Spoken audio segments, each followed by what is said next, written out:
Hello everyone, welcome to CA Jutils. So scoring well in audit is not just about knowing the answer, it is about knowing how ICAI awards the marks, right? तो आज के video में हम cover करेंगे सितंबर 2026 का CA inter audit का RTP. But that's not all. Along with every question, I'll explain how ICAI is likely to allot the marks.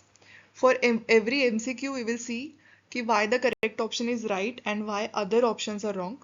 And we will also cover some memory techniques. Yes, so let's start.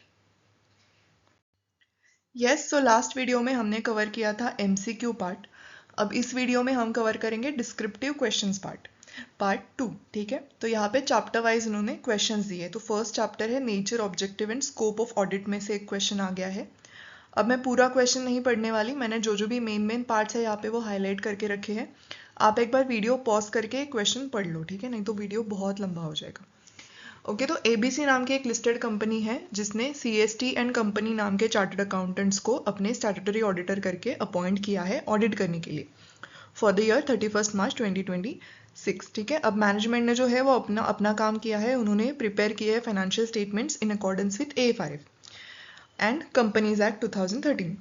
और auditor ने भी अपने audit engagement में क्या किया है, उसने evaluate किए हैं जो भी फाइनेंशियल अकाउंटिंग प्रिंसिपल्स यूज़ किए हैं फाइनेंशियल स्टेटमेंट्स में, फिर ऑडिटिंग स्टैंडर्ड्स के हिसाब से इवेल्युएट किया है उसने फाइनेंशियल स्टेटमेंट्स को, और उसने sufficient appropriate audit evidence gather किया है and he has expressed an opinion to enhance the confidence of share holders, investors, lenders and other stake holders in the financial statements. ठीक है, तो पूरा इन्होंने यहाँ पे बैकग्राउंड दिया है, उसने ऑडिट कैसे किया है सीएसटी एंड कंपनी ने. अभी आपको क्या करना है, 3 क्वेश्चंस पूछे हैं. एक में पूछा है आपको व्हाट इज अश्योरेंस एंगेजमेंट, उसका मीनिंग बताना है. फिर सेकंड केस में क्या है, considering the meaning of assurance engagement, उसके बेसिस पे आपको आइडेंटिफाई करना है इस क्वेश्चन में प्रैक्टिशनर कौन है, रिस्पॉन्सिबल पार्टी कौन है and who are the intended users. And third is discuss the elements of assurance engagement. Okay, so अभी पढ़ते हैं आंसर इसका. तो पहले मीनिंग दिया है इन्होंने. अश्योरेंस एंगेजमेंट मतलब क्या होता है, एक ऐसी एंगेजमेंट जिसमें इन विच अ प्रैक्टिशनर, ठीक है, ऑडिटर नहीं, practitioner expresses a conclusion designed to enhance the degree of, यहाँ पे सेम ही है, क्यों कर रहा है वो सेम ही है, to enhance the degree of confidence of intended users other than the responsible party about the outcome of the evaluation or measurement of a subject matter against criteria. ठीक है, अब ये यहाँ पे जो भी वर्ड्स आ रहे हैं जैसे कि रिस्पॉन्सिबल पार्टी, आउटकम, फिर सब्जेक्ट मैटर, क्राइटेरिया, इसका पूरा हमें एलिमेंट्स होते हैं ये, है ना, अश्योरेंस एंगेजमेंट के. तो उन्होंने थर्ड क्वेश्चन पूछा था कि एलिमेंट्स भी बताओ आप हमें, है ना, तो वो पूरा डिस्कस करेंगे बाद में. ठीक है, तो पहले मीनिंग क्या आ गया, अश्योरेंस एंगेजमेंट मतलब ऐसी एंगेजमेंट जहाँ पे प्रैक्टिशनर एक्सप्रेस करता है एक conclusion which is designed to enhance the degree of confidence of the intended users but other than responsible party about what, about the outcome of the evaluation or measurement of subject matter against criteria के against वो measure करेगा, है ना, subject matter को, मतलब financials को in short. तो it means that the practitioner gives an opinion about specific information due to which users of information are able to make confident decisions knowing well that chance of information being incorrect is diminished. ठीक है, तो उसके basis पे users जो होते हैं वो एक कॉन्फिडेंट डिसीजंस बना पाए, इसलिए वो प्रैक्टिशनर एक अपना ओपिनियन देता है वो स्पेसिफिक इन्फॉर्मेशन के ऊपर. अब इसमें आपको ये मीनिंग आपने दिया तो आपको 1 या 2 मार्क डिपेंडिंग ऑन कितने मार्क्स के लिए क्वेश्चन आ गया है. ठीक है, इसका आपको 1 मार्क मिल गया.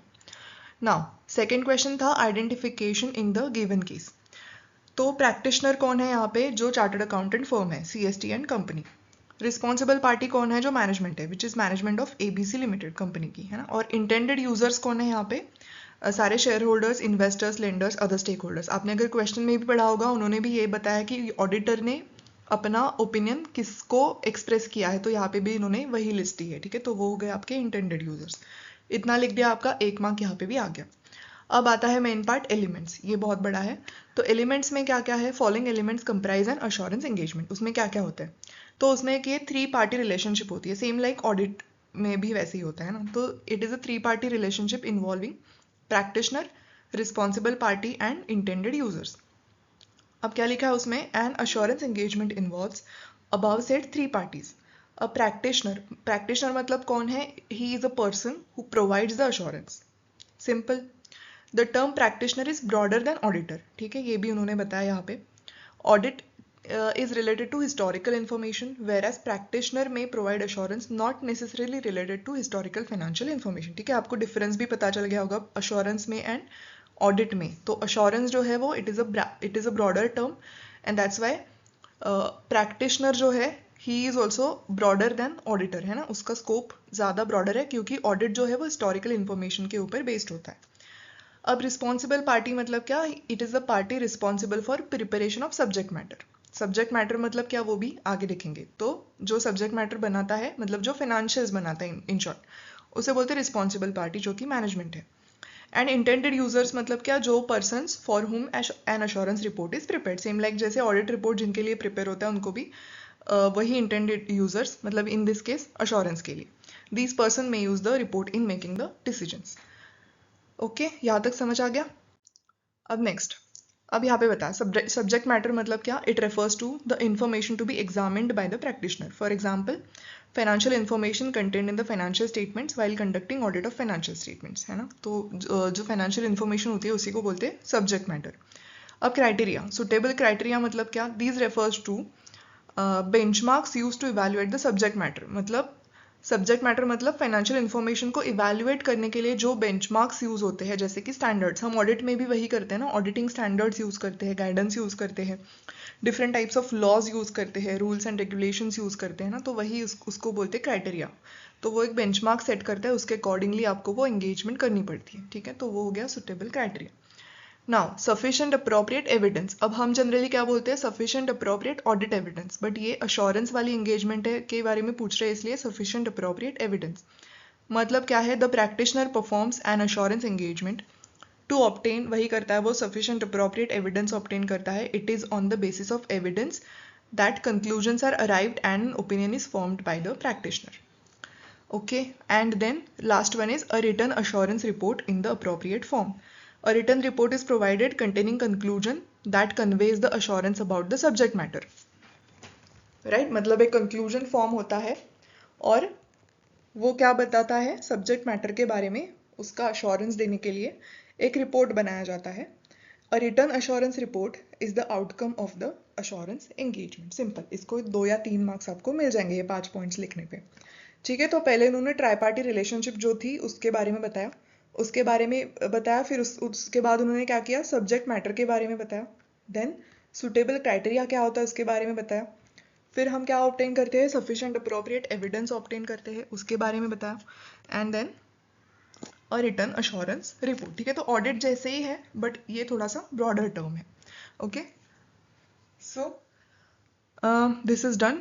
अब नेक्स्ट क्वेश्चन पे मूव होते हैं, which is from chapter number 2, audit strategy, audit planning and audit programme. Okay, ये पढ़ते हैं, अभी पॉज करके एक बार पढ़ लो पूरा क्वेश्चन। ओके, पढ़ लिया? तो ये यहाँ पे क्या है? KLM एंड कंपनी नाम की एक चार्टर्ड अकाउंटेंट्स फर्म है जिनको अपॉइंट किया है XYZ लिमिटेड का ऑडिट करने के लिए। तो प्लानिंग फेज में पार्टनर ने क्या किया? उसने एक overall audit strategy and detailed audit plan develop किया। अब ऑडिट करते करते, ये तो प्लानिंग में उसने किया, बट ऑडिट करते करते क्या हुआ? कुछ अनएक्सपेक्टेड रिस्क आ गए इन्वेंटरी वैल्यूएशन में और उसे कुछ इंटरनल कंट्रोल के वीकनेसेस मिले, ठीक है, ऑडिट करते करते।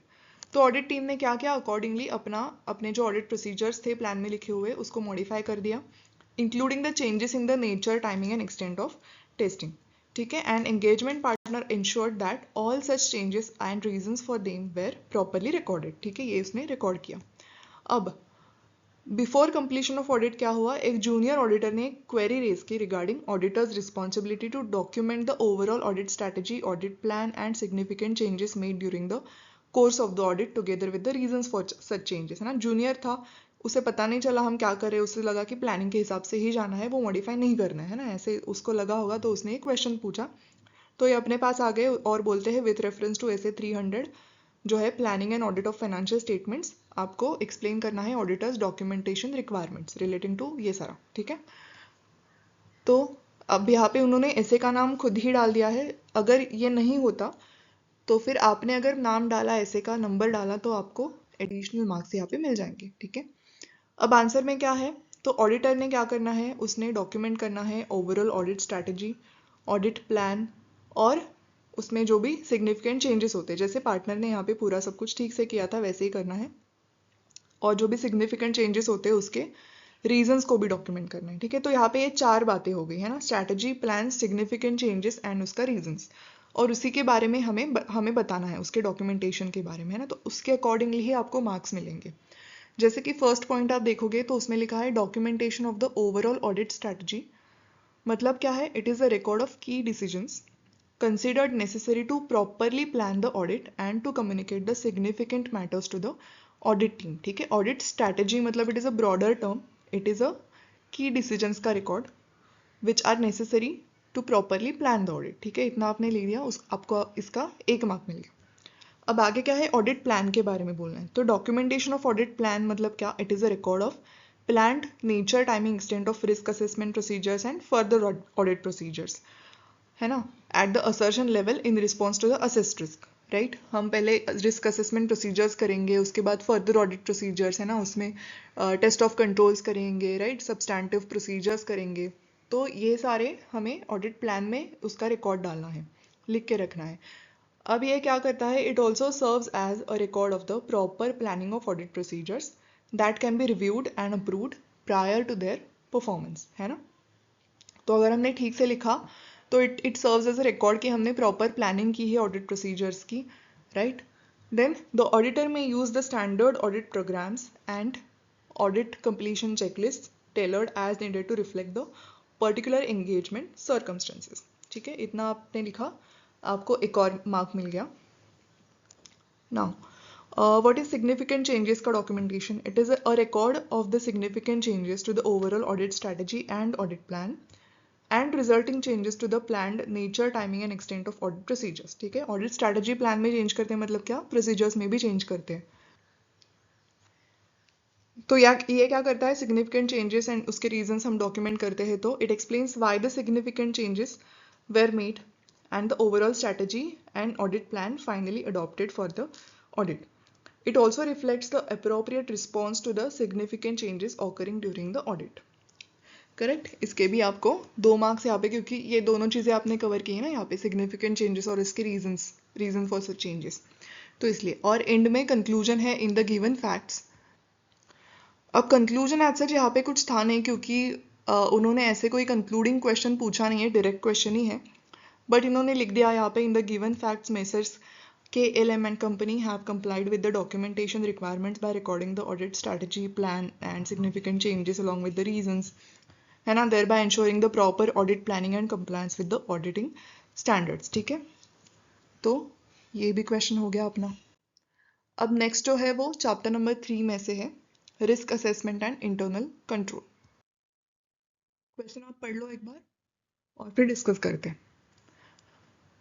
तो इस क्वेश्चन में क्या है, PQR एंड कंपनी जो चार्टर्ड अकाउंटेंट्स है उनको अपॉइंट किया है फॉर LMN लिमिटेड के लिए स्टैट्यूटरी ऑडिटर्स करके। ठीक है, अब ये कंट्रोल्स चेक कर रहा है ऑडिटर। ठीक है, तो रेवेन्यू रिकॉग्निशन उसको चेक करना है, उसके रिगार्डिंग वो कंट्रोल्स, इंटरनल कंट्रोल्स चेक करता है।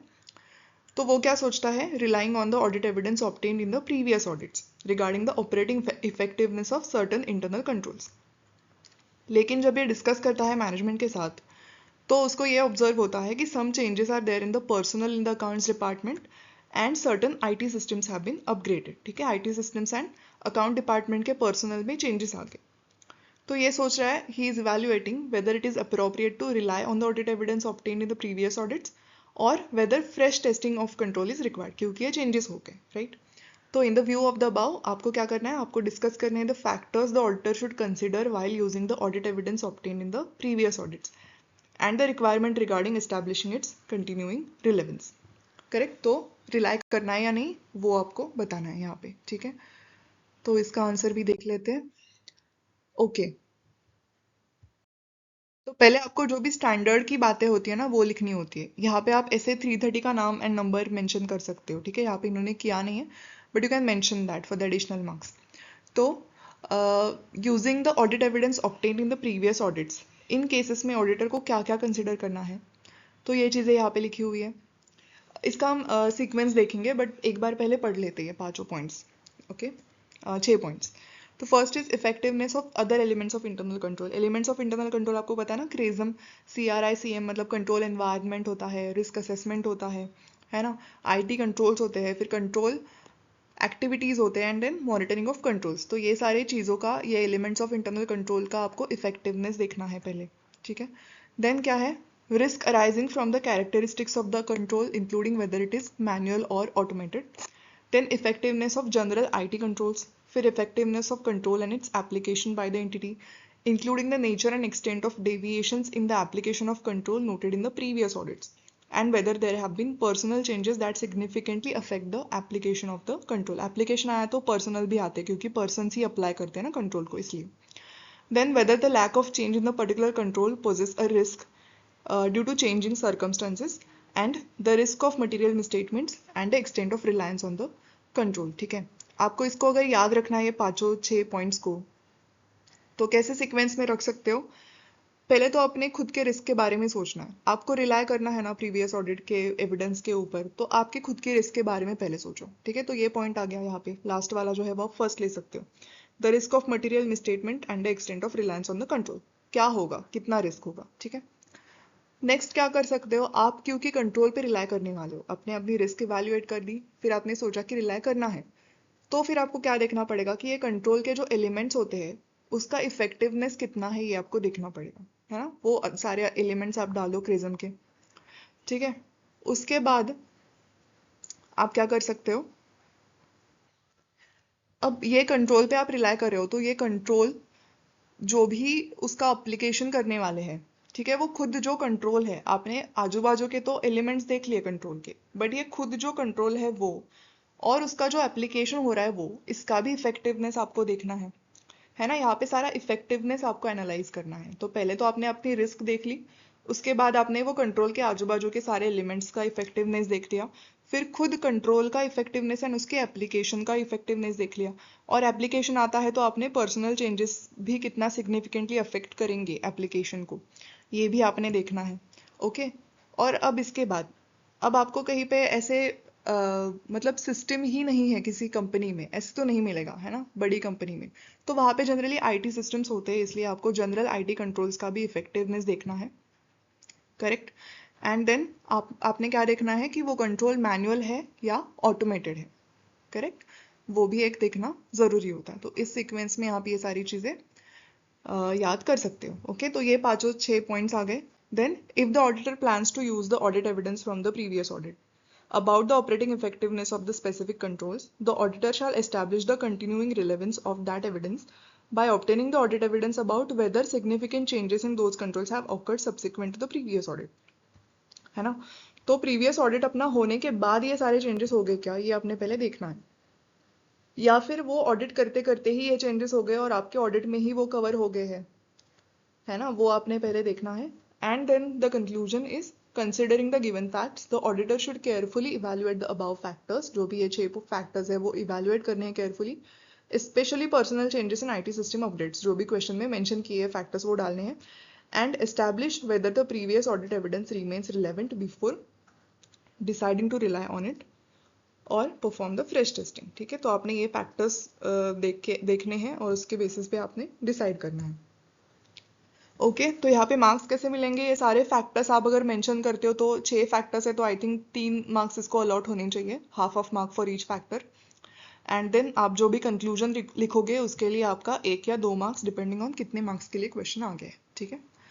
तो यहाँ पे क्योंकि कंक्लूजन लगाना इंपॉर्टेंट है, कंक्लूजन वाला पैरा, क्योंकि यहाँ पे वैसे पूछा है कि ऑडिटर ने क्या करना है, ठीक है, ओके। तो ये भी हो गया अपना क्वेश्चन।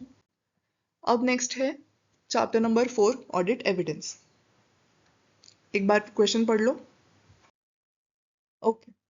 तो यहाँ पे क्या है, TUV कंपनी चार्टर्ड अकाउंटेंट्स है, वो ऑडिट करे DEF लिमिटेड का, और ये ऑडिट करे ट्रेड रिसीवेबल्स का, ठीक है। तो ऑडिट करते करते इन्हें क्या लगा कि इसमें high risk of material misstatement है due to weak internal controls and absence of effective testing of controls, ठीक है। तो कंट्रोल्स इनको वीक लगे, इसलिए क्या सोचते हैं कि हम रिलाय करेंगे ज्यादा ऑन सब्सटैंटिव प्रोसीजर्स, पर्टिकुलरली इनको टेस्ट ऑफ डिटेल्स करने हैं, ठीक है, to obtain the sufficient appropriate audit evidence.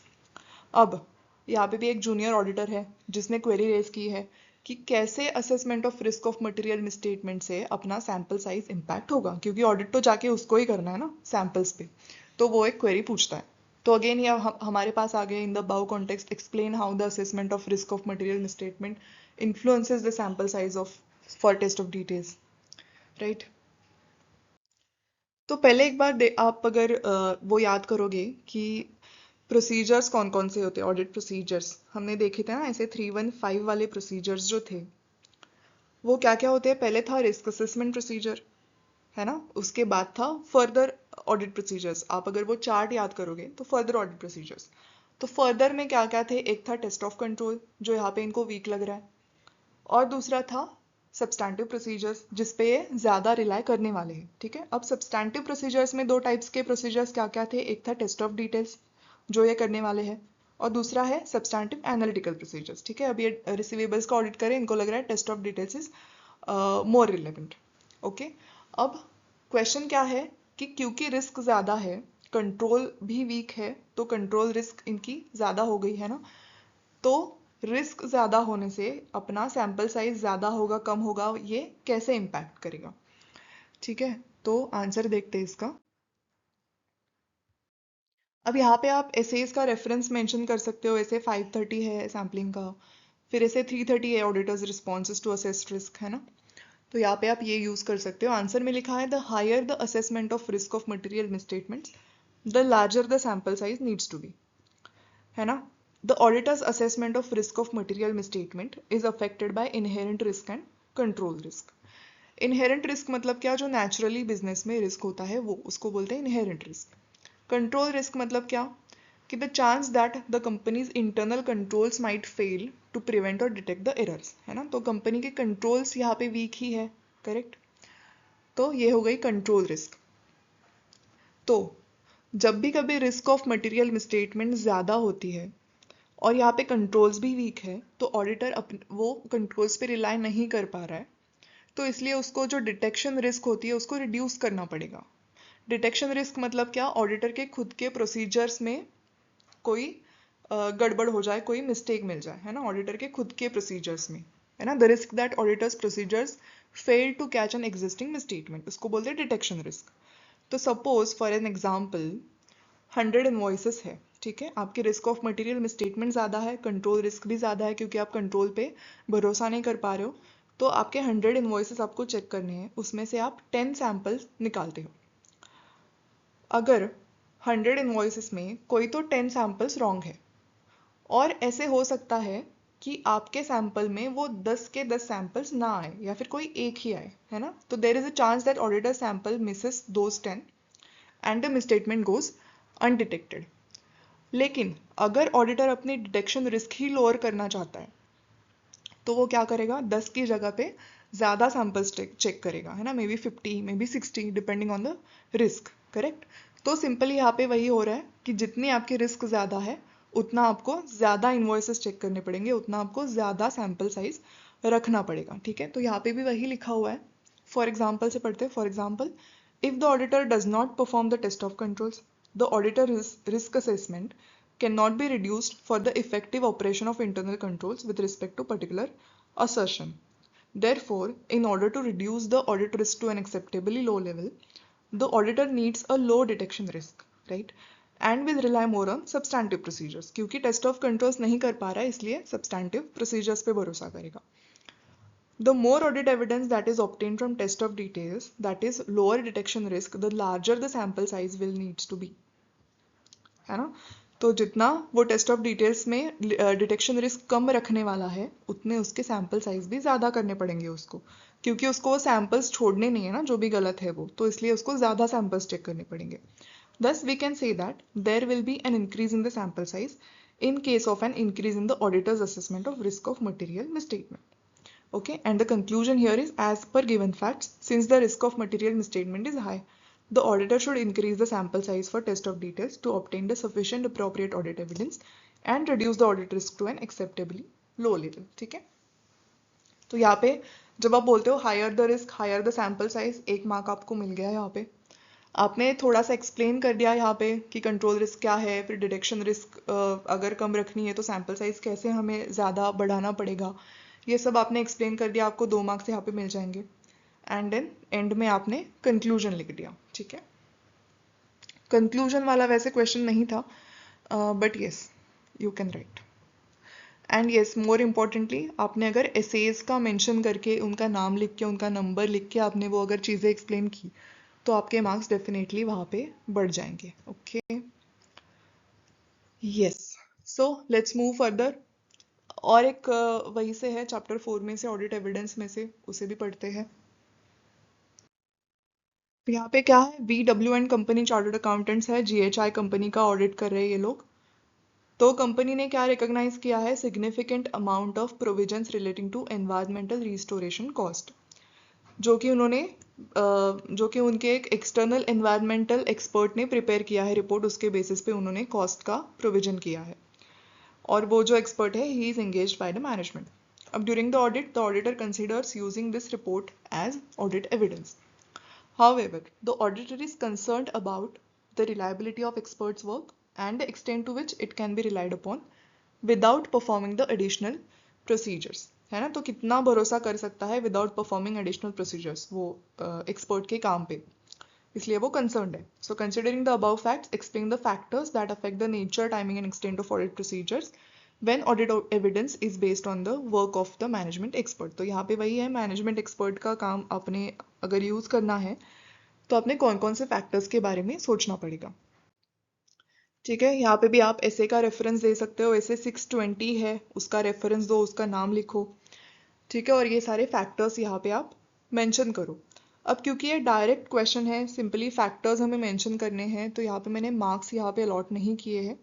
लेकिन अभी ये आप पॉइंट्स देखोगे तो कितने, 1 2 3 4 5 6 7 8 9 10 है। सपोज 5 मार्क्स के लिए क्वेश्चन आता है तो half of mark for each would there be, ठीक है। अब एक बार पढ़ते हैं। When information to be used as audit evidence has been prepared using the work of management expert, जैसे यहाँ पे किया है, the nature, timing and extent of audit procedures may be affected by such matters. ठीक है, इसको भी देखते हैं हम कैसे याद करना है, बट पहले एक बार पॉइंट्स देखते हैं, ठीक है। The nature and complexity of matter to which the management experts relate, the risk of material misstatement in the matter, availability of alternative sources of audit evidence, nature, scope and objective of management experts' work, whether he is employed by the entity or engaged by it to provide the relevant services, फिर extent to which management can exercise the control or influence over his work, उसके बाद उसका technical performance standards का knowledge, professional और industry requirements के हिसाब से वो है क्या, सब कुछ। फिर क्या है, nature and extent of any controls with in the entity over the management experts work. अब ऑडिटर का knowledge, experience of his field of expertise and auditors previous experience of the work of that expert, ठीक है। ये सारे points हैं। तो कैसे याद कर सकते हो, सिमिलरली पहले अपने रिस्क के बारे में सोचना है, किसी के ऊपर रिलाई करना है तो अपने रिस्क के बारे में पहले सोचना है। तो इसलिए आ गया आपका रिस्क ऑफ मटेरियल मिसस्टेटमेंट का, ठीक है। अब रिस्क के बारे में सोच रहे हो तो हम हमेशा क्या करते हैं कि रिलाई करने से पहले देखते कोई अल्टरनेटिव है क्या इसमें, या फिर इसी के ऊपर हमें पूरा रिलाई करना पड़ेगा। तो वो आप अल्टरनेटिव सोर्सेज भी देख लो एक बार, ऑडिट एविडेंस के कुछ है तो। अगर वैसे नहीं है तो उसका काम आपको यूज ही करना पड़ेगा इन दैट केस, ठीक है। तो ये तो तय हो गया, अपनी रिस्क देख ली, अल्टरनेटिव सोर्सेज है क्या वो देख लिए। अब सोचना है कि अब इसका काम तो करना ही है, ठीक है, लेना ही है उसकी हेल्प। तो वो देखो कि जो भी मैटर का हम ऑडिट करने वाले हैं उसके बारे में आपको क्या क्या पता है, आपका नॉलेज पहले तो देख लो। Auditor's knowledge and experience of the management expert's field of expertise, ठीक है। आपको क्या क्या पता है वो पहले देख लो, तो उसी के हिसाब से आप उसके जो भी उसने काम किया उसको इवेल्युएट कर पाओगे ना, ठीक है। इसलिए अपना नॉलेज पहले चेक करो और फिर एक्सपर्ट के बारे में सोचो, है ना। चाहे घर पे कोई प्लम्बिंग का भी काम हो तो भी हम क्या देखते हैं कि हमने पहले किसी अगर प्लम्बर से काम लिया है तो वो हम पहले देखते हैं ना, प्रीवियस एक्सपीरियंस पहले देखते हैं। तो यहाँ पे तो मैनेजमेंट एक्सपर्ट का काम हम देख रहे हैं, तो यहाँ पे भी हम वही देखेंगे कि auditors previous experience of that work of the work of that expert, ठीक है। आपने पहले किसी से सुना है उसके बारे में तो वो चीज़ पहले देख लो, ठीक है। तो वो आपने देख लिया। अब क्या है कि जो भी मैटर आप चेक करने वाले हो, जिसका ऑडिट करने वाले हो, अब उसका आप नेचर एंड कॉम्प्लेक्सिटी कितना है वो देख लो, है ना। शायद हो सकता है सिंपल मैटर हो, आप ही खुद से कर लो, या फिर ज़्यादा कॉम्प्लेक्स है, उसका नेचर क्या है वो पहले देखना है आपको, एंड साथ साथ में एक्सपर्ट के काम का भी नेचर, स्कोप, ऑब्जेक्टिव आपने देखना है, ठीक है। तो वो मैटर का आपने देखना है नेचर, कॉम्प्लेक्सिटी, एंड एक्सपर्ट के काम का भी नेचर, ऑब्जेक्टिव आपने देखना है, और उन दोनों को मैच करो, ठीक है। उसने काम अच्छा किया है क्या, वो मैच करके देख लो। ओके, अब क्या करना है आपको, एक्सपर्ट का आपको प्रोफेशनल बैकग्राउंड भी देखना है ना। ये आप पहले भी ले सकते हो ये पॉइंट, बट आपने एक्सपर्ट का प्रोफेशनल बैकग्राउंड देखना है, और उसके बाद देखो कि वो एक्सपर्ट कहाँ से आया है, मतलब उसको कंपनी ने एम्प्लॉय किया है या बाहर से आया है वो, है ना। अब उसका मैनेजमेंट का उसके ऊपर कितना कंट्रोल है वो भी आपने देखना है, करेक्ट। तो ये सारी चीज़ें आपने देखनी है। तो पहले अपने रिस्क के बारे में सोचो, रिस्क के बाद देखो कि कोई अल्टरनेटिव सोर्सेज है क्या, फिर उसके बाद उसका काम यूज़ करना ही है तो पहले उसके वो जो भी मैटर है, उसका जो भी एक्सपर्टीज है, फील्ड ऑफ एक्सपर्टीज, उसके बारे में आपका नॉलेज पहले चेक करो, आपका एक्सपीरियंस देखो। फिर वो एक्सपर्ट के बारे में आपको क्या क्या पता है वो आपका प्रीवियस एक्सपीरियंस देख लो, उसका professional knowledge, professional standard requirements के हिसाब से वो है क्या प्रोफेशनली कॉम्पिटेंट, वो आप देख लो, है ना। उसके बाद आप क्या देखोगे, फिर क्या देखना है आपने, मैटर का, जो भी मैटर हम एग्जामिन करने वाले हैं उसका नेचर एंड कॉम्प्लेक्सिटी, और एक्सपर्ट के काम का नेचर, ऑब्जेक्टिव एंड जो भी स्कोप है वो मैच करके देखो, वो मैच हो रहा है क्या। एंड देन वो एक्सपर्ट कहाँ से आया है, उसको कंपनी ने एम्प्लॉय किया है या फिर वो engaged by two provide the relevant services, मतलब आउटसाइड है, इनसाइडर है, जो भी है वो एक बार देखना है। और फिर कंपनी का, मैनेजमेंट का, उसके ऊपर का कंट्रोल आपने देखना है, ठीक है। ये सारे पॉइंट्स आपने वहाँ पे लिख के आने हैं एज पर ऐसे 620। In the view of about, the auditor should evaluate the above factors before relying on the environmental expert's report and determine the appropriate nature, timing and extent of further audit procedures to ensure the reliability of audit evidence. Okay, so this is done. अब chapter 5 है audit of items of financial statement. Okay, तो question एक बार पढ़ लो। Question में क्या है, XYZ company chartered accountants जो है statutory auditors of JKL limited, ठीक है। अब during the audit engagement partner जो है वो एम्फासिस करता है on the importance of verifying the completeness of inventories as inventory constitutes a significant portion of total assets, ठीक है। Now the audit team observes that inventory is stored at multiple locations including the third party warehouses and that the company deals in consignment goods as well. Further, there are concerns regarding the cutoff errors and discrepancies between the physical stock and accounting records. Having regard to above, explain the audit procedures to establish the completeness of inventories. तो inventory के बारे में पूरा question है, जहाँ पे physical warehouses जो है, फिजिकल उसका जो लोकेशन है वो मल्टीपल जगह पे है इन्वेंट्री का। फिर थर्ड पार्टी वेयरहाउसेस भी है, कुछ कुछ कंसाइनमेंट गुड्स में भी कंपनी डील करती है, और वहाँ पे कट ऑफ एरर्स के रिगार्डिंग भी कंसर्न्स है, ठीक है। नाउ उसका आंसर देखते हैं। The audit procedures to establish the completeness of inventories. अब ये भी डायरेक्ट क्वेश्चन ही है, पूरा ऑडिट प्रोसीजर्स हमें समझाना है, इसलिए यहाँ पे मैंने पॉइंट वाइज मार्क्स नहीं मेंशन किए, बट यहाँ पे 8-9 पॉइंट्स है तो उसके accordingly half mark for each point हो सकता है। ओके, सो क्या क्या है अपने ऑडिट प्रोसीजर्स। पहला है हमें एनालिटिकल प्रोसीजर्स करने हैं, perform the analytical procedures, comparison test with the industry averages, budgets, prior years, trend analysis. वही मतलब रेशियोज कैलकुलेट करो, इन्वेंट्री टर्नओवर रेशियो होता है, वर्टिकल एनालिसिस मतलब inventory divided by total assets, उसका तो हमें पता ही है, सिग्निफिकेंट है वो। फिर compare the budgetary expectations versus the actual amounts, ठीक है। तो एनालिटिकल प्रोसीजर्स पहले कर दो। फिर उसके बाद क्या करो, examine the non financial information relating to the inventory like weights, other measurements. उसके बाद कट ऑफ में प्रॉब्लम्स है ना, इसलिए perform the purchase and sales cut off test, trace the shipping documents, bill of lading, servicing, receiving reports, warehouse records and inventory records to accounting records immediately before and after the year end, है ना। तो accounting records and shipping documents आप देख लो before and after the year end, क्योंकि आपको cut off में problem था इसलिए। Now with respect to tagged inventory, perform the test for omitted transaction and test for invalid transactions अगर ऐसे आपको कोई लग रहे हैं, कोई ओमिट हो रहा है ऐसे लग रहा है तो वो आप देख लो। उसके बाद आपने क्लेरिकल अरिथमेटिकल एक्यूरेसी भी देखनी है ऑफ द इन्वेंटरी लिस्टिंग्स। फिर आपको मतलब रिकन्सिलिएशन में भी प्रॉब्लम था ना, फिजिकल इन्वेंटरी में भी डिस्क्रिपेंसीज थी, तो आप ये चीज़ें रिकनसाइल कर लो, जैसे amounts with the perpetual records. उसके बाद फिजिकल काउंट्स को आप रिकनसाइल कर लो with the general ledger control totals, मतलब जो बुक्स में है वो जो काउंट्स में है, मतलब फिजिकली जो है वो आप रिकनसाइल कर लो। उसके बाद reconcile the inventories which belong to client but are held with the third parties like transporters हो गए, warehouses, port authorities etcetera, है ना। उसके बाद आप क्या करो, गुड्स रिसीव कंसाइनमेंट पे भी डील करता है, तो कंसाइनमेंट बार के बारे में भी बोला है। तो goods received on consignment basis have been properly segregated from the other items of inventory।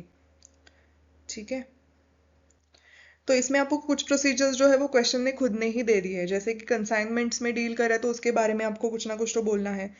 फिर जो फिजिकल इन्वेंटरी काउंट्स है उसमें भी उनको एरर्स मिले थे, डिस्क्रिपेंसीज मिली थी, तो उसके बारे में भी आप लिख सकते हो। जैसे आप करते हो ना, जब इन्वेंटरी काउंटिंग करते हो तो ये सारी प्रोसीजर्स करते ही हो, तो ये भी आप बोल सकते हो। फिर उन्होंने बोला था क्वेश्चन में ही कि कट ऑफ में भी कुछ एरर्स है, तो आपको कट ऑफ के बारे में भी बोलना है, राइट। और फिर बाकी के प्रोसीजर्स आते हैं, जैसे एनालिटिकल प्रोसीजर्स हो गए, फिर हमने एक्यूरेसी चेक की है ना, कुछ कुछ असर्शंस के बारे में। आप जितने भी असर्शंस होते हैं, जैसे कि अगर कोई बैलेंस शीट आइटम है तो उसको कौन कौन से असर्शंस एप्लीकेबल होंगे, ERCV है ना, एग्जिस्टेंस, राइट्स एंड ऑब्लिगेशन, फिर क्या है कंप्लीटनेस एंड वैल्यूएशन, राइट। तो ये सारे आपको यहाँ पे लगा के प्रोसीजर्स लिखने हैं, ओके। सो क्वेश्चन में जो दिए दिए हैं ना पॉइंट्स, उस पर ज़्यादा फोकस कर लो, और उसमें से अगर कोई प्रोसीजर बन रहा है, जैसे कि उसमें जो भी इश्यूज उन्होंने मेंशन किए उससे अगर कोई प्रोसीजर बन रहा है तो वो आपने पहले वहाँ पे मेंशन करना है, ठीक है। तो उसमें आपको पॉइंट्स मिल जाएंगे। और यहाँ पे जैसे मैंने हाईलाइट करके रखा है ना, आप भी अपने क्वेश्चन पेपर में, अगर आंसर पेपर में अगर आप अंडरलाइन भी करोगे वर्ड को, जो भी इंपॉर्टेंट वर्ड्स है उनको अगर आप अंडरलाइन करोगे तो भी वो ध्यान में आ जाएंगे, है ना, क्विकली एग्जामिनर के। और जो भी पॉइंट्स आपको लिखने हैं वो आप थोड़ी थोड़ी जगह छोड़ के लिखो, चाहे तो एक लाइन बीच में छोड़ो, है ना, ताकि वो अच्छा दिखे, दिखने में प्रेजेंटेबल लगे।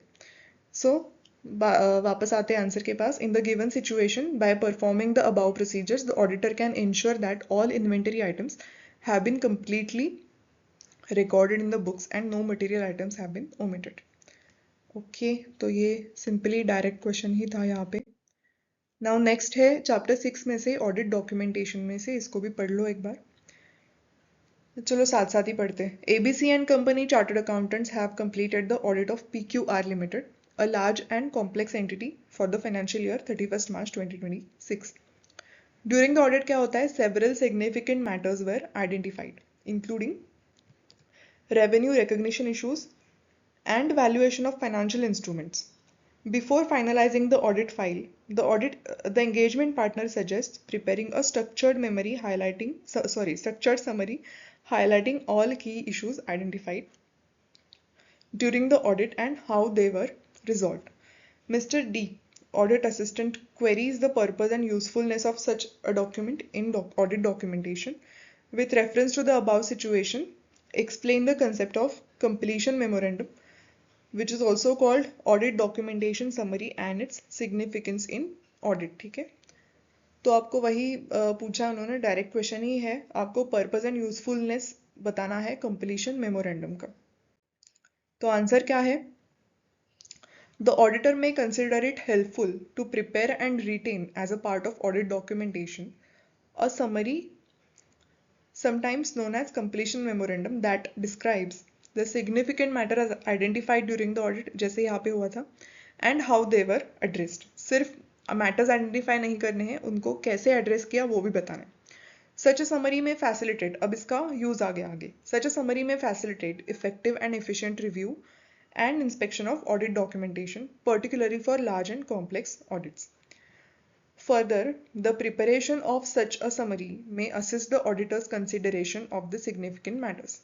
तो significant matters consider करने के लिए ये summary help कर सकती है auditor को।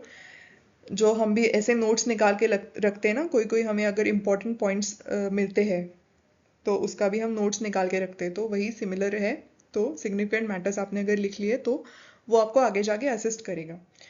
It may also help the auditor to consider whether there is any individual relevant SA objective that the auditor cannot achieve that would prevent the auditor from achieving the overall objectives of the auditor, है ना. Auditor का काम है उसने overall objectives जो भी essays के है, मतलब सारे एसेज के जो भी ऑब्जेक्टिव्स है उसके अकॉर्डिंगली ही ऑडिटर ने काम करना है. लेकिन अगर कभी ऐसे हो रहा है कि किसी इंडिविजुअल रिलेवेंट एसे का अपने ऑब्जेक्टिव आप नहीं अचीव कर पा रहे हो और उसकी वजह से अगर आपके जो भी ओवरऑल ऑब्जेक्टिव्स है वो आप नहीं अचीव कर पा रहे हो तो आपने वो भी वहां पे मेंशन करना है. ठीक है, ओवरऑल ऑब्जेक्टिव्स हमने देखे थे ऐसे 200 में, राइट. क्या था overall objective? Obtaining the reasonable assurance, है ना, that the financial statements are prepared in all material respects and all. ये सारे एक बार पढ़ लो, चाहे तो रिवाइज कर लो ऐसे 200, right. So in the light of above, a completion memorandum will help systematically document the significant audit issues and their resolution, thereby facilitating efficient review of the audit file and providing a clear summary of important audit conclusions reached during the audit. ठीक है, simple direct question था. Next आगे बढ़ते हैं. Chapter number 7 completion and review में से question है, ये भी एक बार पढ़ लो खुद से. अब ये छोटा सा केस स्टडी क्वेश्चन है. यहाँ पे 2 केसेस है. फर्स्ट केस में क्या है, EF and company chartered accountants है जो कि UVW लिमिटेड का स्टैट्यूटरी ऑडिट कर रहे हैं. उसमें ये क्या कर रहे हैं, रिव्यू कर रहे हैं management assessment of the company's ability to continue as a going concern. The company has consistent history of profitability and easy access to bank finance. However, management has not prepared a detailed analysis to support its assessment. अब एक separate case है जिसमें XYZ limited का audit कर रही है same firm, और यहाँ पे क्या नोटिस करते हैं कि management assessment of the entity's ability to continue as a going concern covers only 9 months from the date of financial statements. Now explain how the auditor should evaluate management assessment of entity's ability to continue as a going concern in the above cases. Simple है question. तो यहाँ पे आप ऐसे 570 का reference दे सकते हो. तो क्या है, इवैल्यूएटिंग द मैनेजमेंट असेसमेंट. पहले the auditor shall evaluate the management's assessment of the entity's ability to continue as a going concern. Management's assessment of the entity's ability to continue as a going concern is a key part of auditor's consideration of वही लिखा है of management's use of going concern basis of accounting. ठीक है, तो ये की part ऐसे बोल रहे हैं वो. ऑडिटर को असेस करना चाहिए मैनेजमेंट की, एवेल्युएट करना चाहिए मैनेजमेंट ने जो भी असेसमेंट की है to continue as a going concern. अब करंट केस में क्या है UVW के केस में कि it is not the auditor's responsibility to rectify the lack of analysis by the management. क्योंकि ऑडिटर का काम क्या है, उसने इवैल्यूएट करना है जो मैनेजमेंट ने असेसमेंट की है उसको. उसमें ऑडिटर की रिस्पॉन्सिबिलिटी नहीं है कि उसने वो असेसमेंट प्रिपेयर करनी है ना. In some circumstances however the lack of detailed analysis by management to support its assessment may not prevent the auditor from concluding whether management's use of going concern basis of accounting is appropriate in the circumstances. ठीक है, for example दिया है, when there is a history of profitable operations and a ready access to financial resources, as in case of UVW Limited, the management may make its assessment without detailed analysis. क्योंकि दिख ही रहा है कि profitable operations सारे चल रहे हैं, फिर financial resources को भी इसको ready access है, तो उन्होंने शायद नहीं किया होगा detailed analysis. In this case, the auditor's evaluation of the appropriateness of management's assessment may be made without performing detailed evaluation procedures if the auditor's other audit procedures are sufficient to enable the auditor to conclude whether management's use of going concern basis of accounting in the preparation of financial statements is appropriate in the circumstances. तो इतना बड़ा sentence करके वही उनको बताना है कि एक तो पॉइंट है उनके पास प्रॉफिटेबल ऑपरेशंस है, दूसरा पॉइंट है इनको फाइनेंशियल रिसोर्स का, बैंक्स का उनको रेडी एक्सेस अवेलेबल है, तो इसलिए इन्होंने विदाउट डिटेल एनालिसिस अपना असेसमेंट बनाया है. तो अगर ऑडिटर को अपने अदर ऑडिट प्रोसीजर से सफिशिएंट उतना एविडेंस मिलता है टू कंक्लूड कि जो भी मैनेजमेंट का यूज ऑफ गोइंग कंसर्न है वो अप्रोप्रिएट है, वो अगर उसको एविडेंस मिलता है तो इन दैट केस अगर वहाँ पे डिटेल्ड इवैल्यूएशन नहीं होगा तो भी चलेगा. ठीक है, तो एक बार चाहे तो फिर से ये सेंटेंस पढ़ लो पूरा स्टेप बाय स्टेप, है ना. तो वही पॉइंट्स उन्होंने कवर किए हैं. However, in circumstances where the entity does not have the strong financial or where uncertainty exists, evaluating management's assessment of entity's ability to continue as a going concern may include an evaluation of the process management followed to make its assessment, the assumptions on which the assessment is based, and the management's plans for future action, and whether management plans are feasible in the circumstances. तो क्या बोला है कि अगर strong financials है तो ठीक है, डिटेल इवैल्यूएशन मत करो, लेकिन अगर स्ट्रॉन्ग फाइनेंशियल्स नहीं है तो फिर आपको क्या करना है, या फिर अगर आपको लग रहा है कि कोई अनसर्टेनिटी एग्जिस्ट कर रही है तो इन दैट केस आपको कैसे इवैल्यूएट करना है डिटेल्ड, वो भी बताया उन्होंने क्या क्या इवैल्यूएट करना है आपको। पहले तो इवैल्यूएट करो मैनेजमेंट्स प्रोसेस जो उन्होंने फॉलो की है to make their assessment of going concern, वो पहले देख लो, वो पहले इवैल्यूएट कर दो वो करेक्ट है क्या। उसके बाद जो अजम्पशंस के बेसिस पे मैनेजमेंट ने ये असेसमेंट की है, कुछ ना कुछ तो अज्यूम किया होगा है ना, तो इसलिए अजम्पशंस को पहले देखो वो क्या है।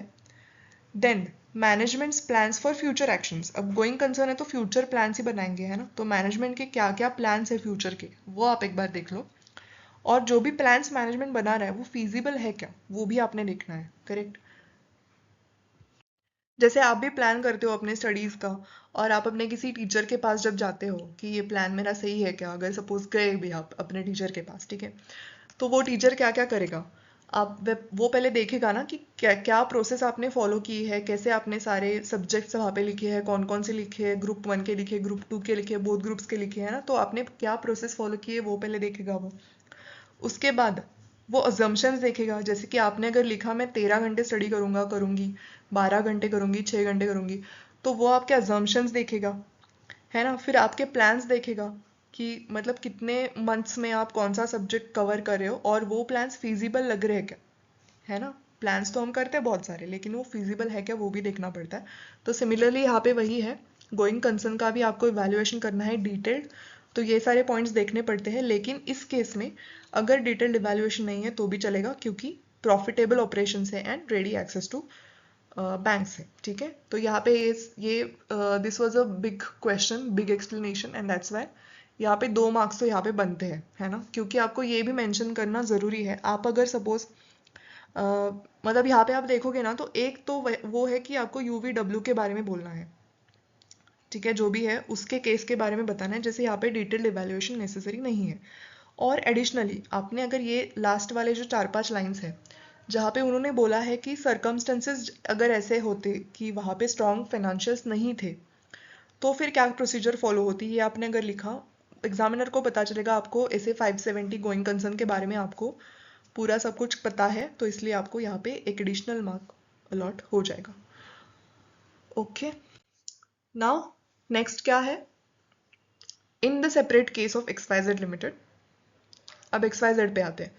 While evaluating management's assessment of entity's ability to continue as a going concern, ये पूरा सेंटेंस ही रट लो, मैं तो बोलती हूँ, management's assessment of entity's ability to continue as a going concern. Okay, the auditor shall cover the same period as that used by the management to make its assessment. ठीक है।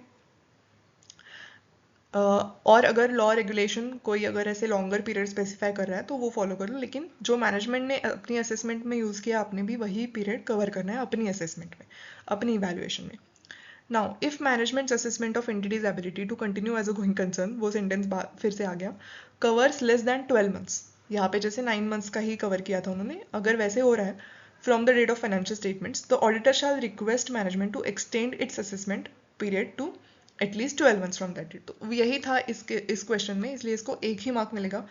I think ये एक ही mark के लिए आएगा question, क्योंकि 9 month से ज़्यादा आप एक्सटेंड करवा लो, इतना ही बोलना है हमें यहाँ पे, ठीक है। तो वही है, और एंड में आपको कंक्लूजन लिखना है accordingly. In the case of UVW limited, the auditor may conclude that management's use of going concern is appropriate even without the detailed analysis provided. Sufficient appropriate audit evidence is available from the other audit procedures, and the company continues to demonstrate profitable operations and access to financial resources. ठीक है, ये आपने यहाँ पे UVW का पूरा conclusion लिख दिया ठीक से।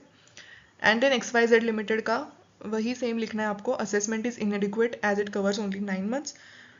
Therefore, auditor should request management to extend the period to at least 12 months. ठीक है, एंड में इन्होंने लिखा है 570। ओके, ठीक है, तो ये हो गया क्वेश्चन, अच्छा क्वेश्चन था। कंक्लूजन में हमेशा याद रखो, आपको जो भी मेन चीज़ें होती है आपको शॉर्ट में वो पूरा, मतलब जैसे अब हमें ChatGPT या कोई भी AI हमें देता है ना, वो शॉर्ट में 4 सेंटेंस में ही मुझे करके दो, ऐसे हम बोलते हैं ना उसको। तो वैसे ही आपको कंक्लूजन इस तरह से लिखना है कि एग्जामिनर अगर आपका कंक्लूजन भी पढ़ ले तो भी उसको पता चले कि, है ना, करेक्टली उन्होंने लिखा हुआ है पूरा आंसर। ओके, नेक्स्ट क्वेश्चन है चैप्टर 8 में से audit report. Using the work of another auditor is the critical area in the audit of entities having branches or components audited by auditors other than the principal auditor. With reference to SA 600, using the work of another auditor, explain the need for coordination and proper understanding between the principal auditor and the other auditor. ये एक question हो गया।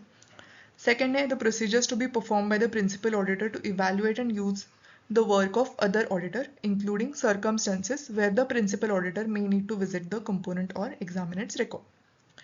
ठीक है, पहला है need बताओ, coordination proper understanding की, एंड देन प्रोसीजर बताओ अगर principal auditor and other auditor है तो। ठीक है, तो ये भी डायरेक्ट क्वेश्चन ही है यहाँ पे।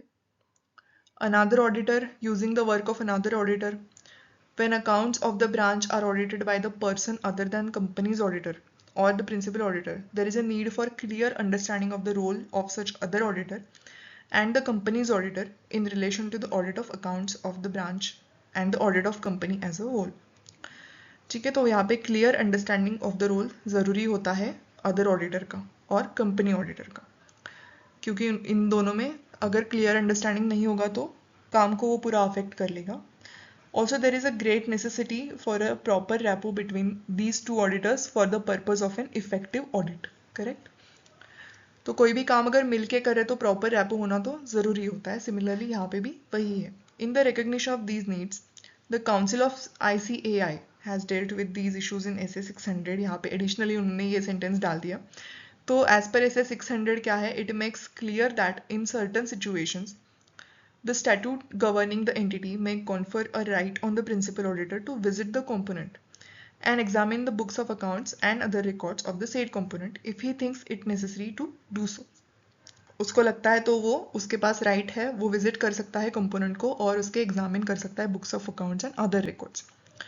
Where other auditor, another auditor has been appointed for the component, the principal auditor would normally be entitled to rely upon work of such auditor. मतलब अगर auditor वहाँ पे already है another auditor, तो the principal auditor can rely on his work unless there are special circumstances to make it essential for him to visit the component or to examine the books of accounts. ठीक है, तो उसके पास right है, लेकिन अगर वहाँ पे कोई another auditor है तो वो उसके ऊपर rely कर सकता है unless there are any special circumstances जो उसको essential बनाते हैं कि उसको component visit करना ही पड़ेगा।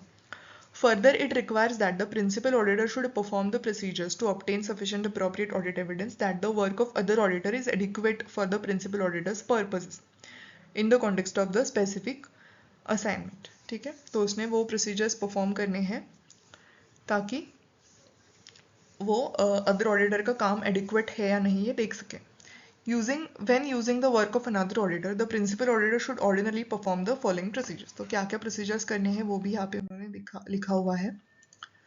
So which is advise the other auditor of the use that is to be made of the other auditor's work and report and make sufficient arrangements for coordination of their efforts at the planning stage of the audit.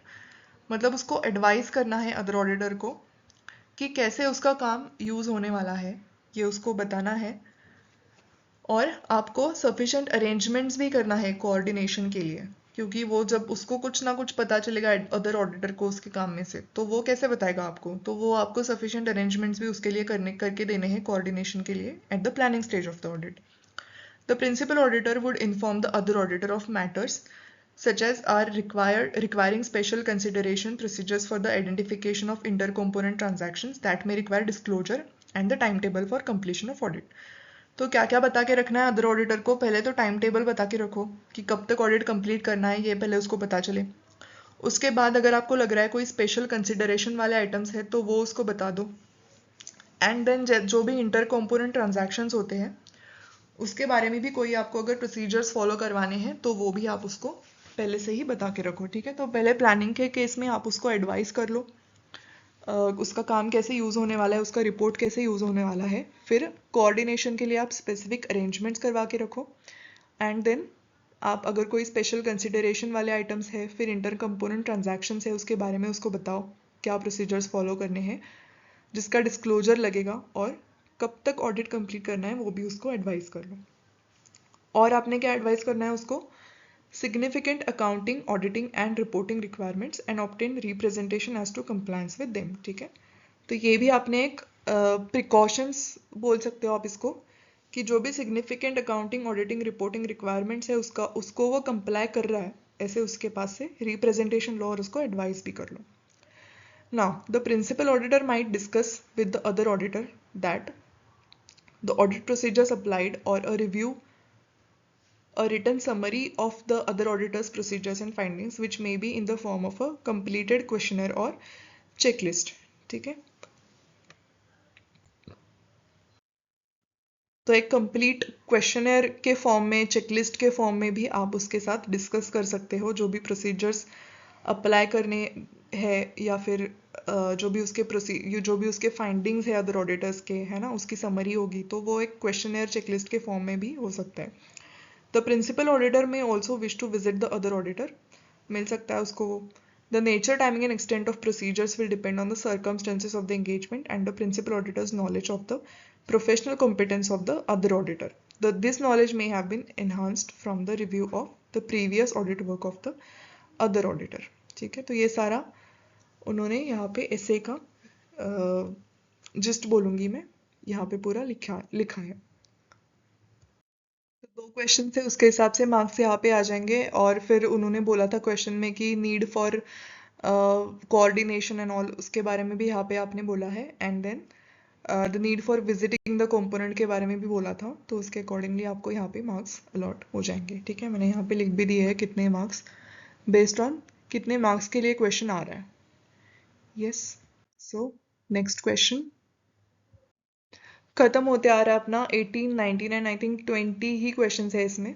तो 18th question is from special features of audit of different types of entities. अब क्या है, एक बार फिर से पढ़ लो। I know you're bored, but फिर से एक बार पढ़ लो, थोड़ी देर में अपना ये सारा डिस्क्रिप्टिव पार्ट भी खत्म हो जाएगा, एंड इन दैट केस आपका आरटीबी भी रेफर करना हो जाएगा। अब ये सोसाइटी के बारे में बताया इन्होंने, एक सोसाइटी है ब्राइट फ्यूचर वेलफेयर सोसाइटी करके, इसके बारे में फर्स्ट पैरा में बताया है। फिर सेकंड पैरा अपना इंपॉर्टेंट है। तो सोसाइटी ने क्या किया है, सब्सटैंशियल एक्सपेंडिचर इनकर किया है on welfare activities, administrative expenses and purchase of educational materials. अब इनमें से कुछ एक्सपेंडिचर जो है वो लेटर रीइंबर्स भी हो गया है by specific donors based on the utilisation certificates submitted by the society. अब ये सोसाइटी के अगेंस्ट कुछ कंप्लेंट्स रजिस्टर हुए हैं alleging the improper utilisation of funds. ये फाइल हो गए हैं before the registrar of societies, और इसके बारे में एक इंक्वायरी भी इनिशिएट हो गई है। अब मैनेजमेंट ने क्या क्लेम किया है कि मैनेजमेंट ने एक एग्जाम्शन क्लेम किया है under income tax act and inform that the society is registered under HCRA for receiving the overseas donations. तो एज एन ऑडिटर आपको क्या करना है, आपको एक्सप्लेन करना है the various audit consideration and procedures relevant in the audit of society. ठीक है, तो पहले तो इनके ऊपर एक केस मतलब कंप्लेंट फाइल हुआ है इम्प्रॉपर यूटिलाइजेशन, वो याद रखो आप। इनकम टैक्स में एग्जाम्शन उन्होंने क्लेम किया है, वो भी एक इन्फॉर्मेशन है यहाँ पे। एंड देन HCRA में इनका रजिस्ट्रेशन है। ठीक है, ये 3 पॉइंट्स तो आपको यहाँ से मिल गए। अब देखते हैं आंसर में क्या क्या है। तो क्या है, auditor's consideration procedures relevant in the audit of society. First क्या है, पहले देखो कि auditor should ascertain governing the legislation of society, जैसे कि वो सोसाइटीज रजिस्ट्रेशन एक्ट हो गया, और any applicable state laws under which it has been registered. तो पहले उसके रजिस्ट्रेशंस देख लो। ठीक है, इसको कैसे याद रखना है एक बार देखते। जब भी सोसाइटी का ऑडिट करे हो उसके सारे रजिस्ट्रेशंस देख लो, जैसे कि एक हो गया सोसाइटीज रजिस्ट्रेशन एक्ट, उसके बाद HCRA का इन्होंने पहले से ही बोल दिया, तो HCRA का भी आप रजिस्ट्रेशन देख लो, क्योंकि उसको अगर फॉरेन कॉन्ट्रीब्यूशंस लेने हैं तो वो इंपॉर्टेंट है। देन वो एग्जाम्पशंस क्लेम करता है इनकम टैक्स एक्ट के अंडर, तो वो भी आप देख लो कि weather it is also registered under the relevant provisions of income tax act. ठीक है, तो सारे आपने पहले रजिस्ट्रेशंस देखने। उसके बाद सोसाइटी है तो उसका ऑब्जेक्टिव क्या है वो देखो, जो भी charitable, social, cultural, educational activities जो भी है, और वो उसके मेमोरेंडम ऑफ एसोसिएशन या फिर बायलॉज में मेंशन है क्या, वो भी आपने देखना है। ठीक है, एंड देन उसके बाद आपके जो रेगुलर काम होते हैं, जैसे कि आप अगर ऑडिट कर रहे हो तो आप अंडरस्टैंड करोगे इंटरनल कंट्रोल, राइट। तो obtaining an understanding of internal control, क्योंकि आपको ऑडिट प्रोसीजर्स डिज़ाइन करने होते हैं उसके अकॉर्डिंगली, तो वो आपने करना है। Then evaluate the appropriateness of accounting policies with reference to the donations and grants. Also evaluate the accounting policies in relation to the specific grants. तो यहाँ पे आप donations grants का audit कर रहे हो, तो जिस भी चीज़ का audit कर रहे हो उसके accordingly आपको internal control जानना है, understand करना है, accounting policies का appropriateness evaluate करना है। अब क्वेश्चन में बोला है ना कि रीइम्बर्स हुआ है डोनर से, तो in case some expenses incurred by the society are reimbursed by the donors, ascertain how these are recognised in the financial statements. ठीक है, तो वो कैसे एड्रेस किया उन्होंने। उसके बाद जो इंक्वायरी थी वो भी क्वेश्चन में मेंशन था, तो ascertain if any inquiry has been held by the registrar under the applicable law in the working or financial condition of the society and its implications on the auditor's opinion। ठीक है, तो inquiry के implications देख लो। Then जो भी इनके ऊपर जो इम्प्रॉपर एक्सपेंडिचर एंड ऑल ये भी सारी चीज़ें थी, तो आप वो सारी केसेस देख लो, इरेगुलर, इलीगल और इम्प्रॉपर एक्सपेंडिचर और फेलियर और omission to recover the money और other property belonging to the society, loss और वेस्ट ऑफ मनी और अदर प्रॉपर्टी देयर ऑफ, ये भी आपने देखना है। फिर ascertain whether such expenditure or waste was caused in consequences of breach of trust or misapplication or any other misconduct or on the part of governing body। ठीक है, तो main चीज़ें क्या थी, पहले आपने रजिस्ट्रेशंस देखने थे, उसके बाद था क्या उसका ऑब्जेक्टिव देखना है, तो मतलब बेसिक चीज़ें हो गई सोसाइटी के ऑडिट में, ये आपने मेंशन करनी है। उसके बाद जो भी क्वेश्चंस में डिटेल्स है ना उसके हिसाब से आपने चीज़ें मेंशन करनी है उसमें, और उसके बाद मतलब ये चार चीज़ें जो हमने देखी वो क्वेश्चन के हिसाब से थी। ठीक है, तो कंक्लूजन में क्या आता है, दस इन the audit of bright future welfare society the auditor should ensure that the financial affairs and activities of the society are carried out in accordance with its stated objectives and the applicable legal and regulatory framework, considering the receipt of grants, public donations, foreign contributions, reimbursement-based funding arrangements, and the inquiry initiated by the Registrar of Societies. The auditor should exercise professional skepticism while evaluating the utilization of funds and governance practices of the society. The auditor should also evaluate the effect of any adverse findings, non-compliance। वही चीज़ें यहाँ पे बाद में लिखी हुई है। ठीक है, तो ये हो गया आपका कंक्लूजन। ओके, तो पॉइंट वाइज आपको 4-5 मार्क्स यहाँ पे मिल जाएंगे, half of point for each, half of marks for each point. जैसे मैंने बताया आपने क्वेश्चन को ध्यान में रख के 3-4 पॉइंट्स यहाँ पे ऐड करने ही है, और बेसिक पॉइंट जैसे रजिस्ट्रेशन हो गया, अपने काम हो गए इंटरनल कंट्रोल को अंडरस्टैंड करने के, अकाउंटिंग पॉलिसीज जो भी है वो अप्रोप्रिएट है या नहीं वो देखने के, है ना, तो वो चीज़ें आपने यहाँ पे लिख के आ गए आप, तो ये पॉइंट्स आपको मिल जाएंगे मार्क्स। एंड इनमें जब आप कंक्लूजन लिखोगे आपको ये एक पॉइंट भी वहाँ पे अलॉट हो जाएगा। ओके, नेक्स्ट क्वेश्चन है ऑडिट ऑफ बैंक्स के ऊपर। तो ये सिंपल क्वेश्चन है एकदम, यहाँ पे डिफरेंट डिफरेंट केसेस दिए गए हैं, वो आप एक बार पढ़ लो।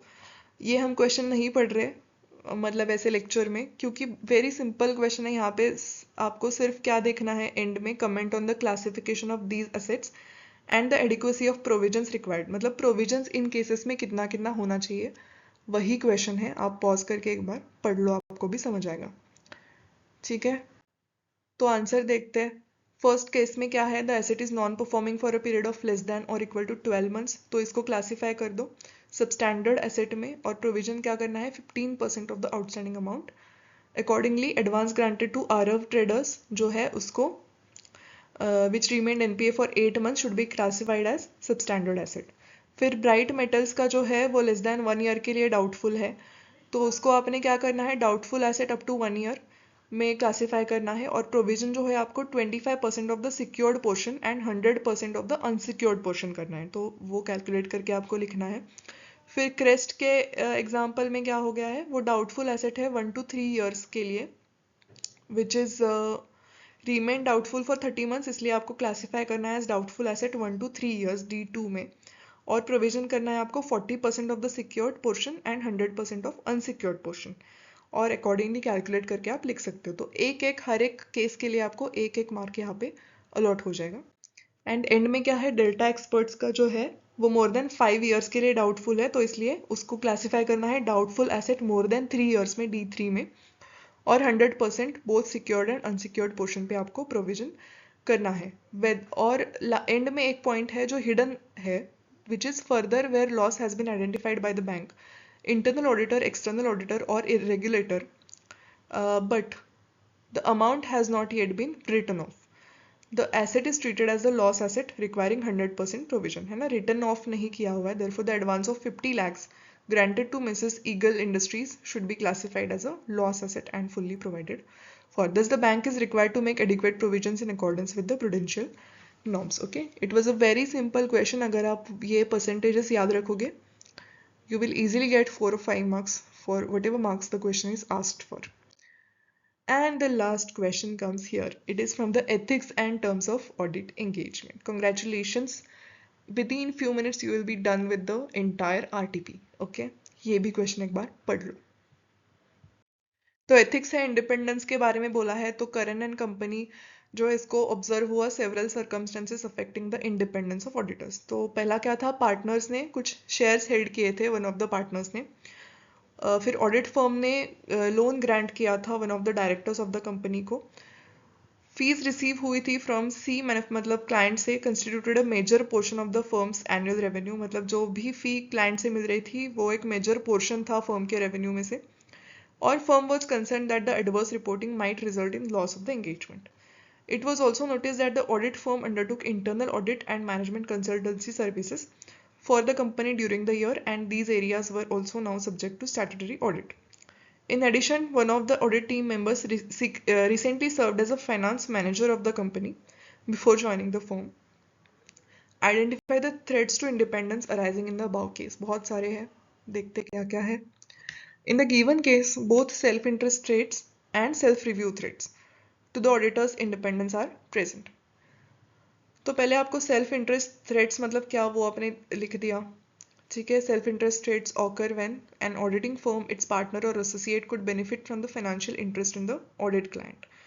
तो जैसे कि यहाँ पे हो गया है कि holding shares by the partner,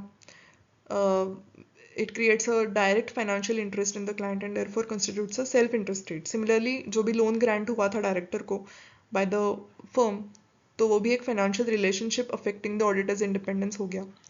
Further, undue dependence on the fees received from the client giving rise to the self-interest trait, because the auditor may become reluctant to issue the adverse findings due to fear of losing the engagement. ठीक है, एक एक mark यहाँ पे allot हो सकता है. जैसे कि आपने self-interest trait को आइडेंटिफाई किया, आपने उसका डेफिनेशन यहाँ पे लिख दिया, कैसे होता है वो लिख दिया, एंड देन प्रेजेंट केस में उसको रिलेट भी कर दिया. नाउ सेल्फ रिव्यू थ्रेट भी सेम आपने लिखना है, कैसे होता है, occur when during a review of any judgment or conclusion reached in the previous audit or non audit engagement, or when a member of the audit team was previously a director or senior employee of the client. अब यहाँ पे इसको भी एक mark मिल जाएगा, but आप अगर given case में जो भी आइडेंटिफाई करते हो तो आपको पूरे मार्क्स मिल जाएंगे. तो गिवन केस में क्या होगा, the audit firm had undertaken internal audit and management consultancy services for the company, which are now subject matters of the statutory audit. Thus, the auditor would be reviewing the work performed by the firm itself, resulting in a self-review threat. और further क्या था, वो एक team member जो आया था, finance manager था वो जो पहले of the company. So, since such persons may be required to examine the accounting records and decisions made during his own tenure, तो इसलिए उसमें self-review threat भी अराइज होता है. ठीक है, तो ये दो टाइप्स के थ्रेड्स आपने आइडेंटिफाई कर लिया, आपको एक एक मार्क मिल गया, और इसको आपने अगर गिवन केस से रिलेट कर दिया तो आपको एक एक मार्क एडिशनल मिल गया, है ना, एक दो depending on the marks of the question. Accordingly, these circumstances impair the independence and objectivity of the auditor, and appropriate safeguards should be implemented to reduce the threats to an acceptable level. So congratulations, here we cover the September 26 RTP of Audit Inter. Thank you so much for staying with me till the end. Do visit and subscribe to the channel since I am posting concept-wise videos of audit, the detailed revision videos and the last day revision videos as well, which will help you to quickly recollect the concepts just before the exam. And I'm also covering the questions from the RTP, MTV, past exam and more such extra questions.